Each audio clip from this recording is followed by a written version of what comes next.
Hi, Kevin Coop here, and this is FaceTime with the Content Guy. So, I've had a couple of trips out to the Pacific Northwest over the last 2 or 3 weeks, and one of the things I did while I was spending most of my time in Portland for a number of reasons, I did venture north at one point to Seattle for a quick trip. Now, I had a couple of reasons for doing this. One is I had to make a trip to Edda's to see Morgan, one of the world's great bartenders, and longtime Morning Newsbeat readers will know that I have been raving about Edda's and Morgan for years. It's great. I walk into Edda's, and I only get out there once, twice, 3 times a year maximum. I feel like Norm at Cheers. It is absolutely great. If you're ever in the Pike Place Market, you got to go to Edda's. You go to the bar, you ask for Morgan, you tell him Kevin sent you. He takes good care of you.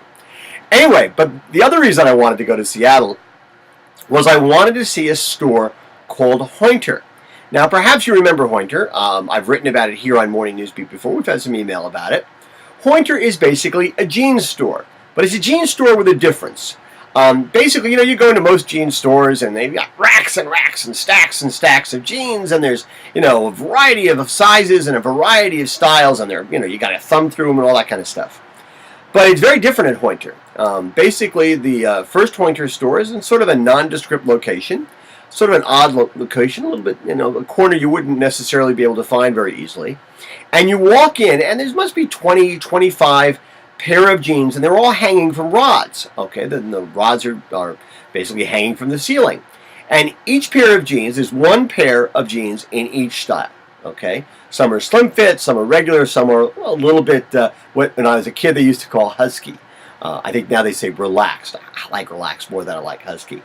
And so basically what happens is when you're either in the store or at home, you use your smartphone and you download the Hointer application. And then you use the app when you go through the jeans.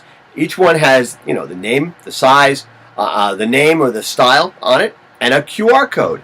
You use the smartphone to access the QR code, and you start to build a list of the jeans you want to try on. Okay.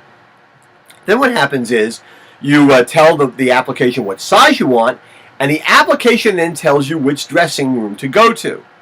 This is really interesting. You go into the dressing room, and then from through a slot, they basically deliver in the size that you requested all of the jeans that you want to try on, and it's really, really interesting. And then and what's happening is it's all robotics and computerized stuff in the back room that's sort of doing the picking, delivering the jeans through the slot. Then what happens is you try all them on. You decide which ones you don't want. You put those in another slot, and then you leave the dressing room with the jeans that you like. Okay. You don't ever see a salesperson through the whole process if you don't need to. And there's a self-checkout system. It has registered already the system which ones you're going to buy because those are the ones that didn't go back. You slide your card through a self-checkout thing, and you're out of there. It's unbelievably fast, unbelievably easy, and unbelievably efficient. And it's completely seamless. And I have to say, the whole thing was working when I was there. One thing I don't completely understand is it's almost all men's jeans. They have like 4 pairs of women's jeans, but maybe they figured this kind of setup is going to be more appropriate for men. Now, it's all robotics and it's all computerized, I think. The problem is I have no real idea. I've read about Hointer. I've gotten the jeans to the slot. I sent them back, but all the technology, it's behind a wall. You never get to see it. There was a salesman in the place, and I did ask him. I said, "So what's going on in the back room?" And he was very, very nice, but he said basically what happens in the back room stays in the back room. That's the secret sauce. That's what they're not going to tell you. Now, listen, I understand that it's the secret sauce that makes Hointer unique. That's the thing maybe they don't want to explain to everybody. They don't want to have it all out there on display so somebody could just steal it. But, you're a customer in there, and for all you know, there could be like 4 leprechauns and 3 elves behind the wall, and they're doing all the work with the jeans. And when you think about it, that actually would be a better story. But I'll accept on faith that it's actually robots and computers that are doing all the work. But what this tells me, I think, is that Hointer really isn't interested ultimately in making a sale to me as a consumer. I think what they're really interested in doing is making a sale of the technology either to a venture capital company that wants to invest in it, or maybe to the likes of Amazon or eBay or Google all of which are basic e-commerce companies looking to sort of figure out what the last mile is to the consumer. How can they do something different to have a physical presence in certain locations in a way that sort of is in sync with their roots as e-commerce companies? Hey, listen, I suppose at some level Walmart could acquire Hointer. And wouldn't that be interesting if they decided to apply that to their e-commerce model and create a whole different kind of store format? Might be a little too much off the wall for Walmart, but you never know. And the thing is the person who started this company, Hointer, she's from Amazon, basically. She had a big role there. She was the vice president in charge of their supply chain. She knows what she's doing. So she's, I think, interested in the technology of it as opposed to the jeans part of it. That's, the fact that they're selling jeans is sort of incidental to the whole experience. Now,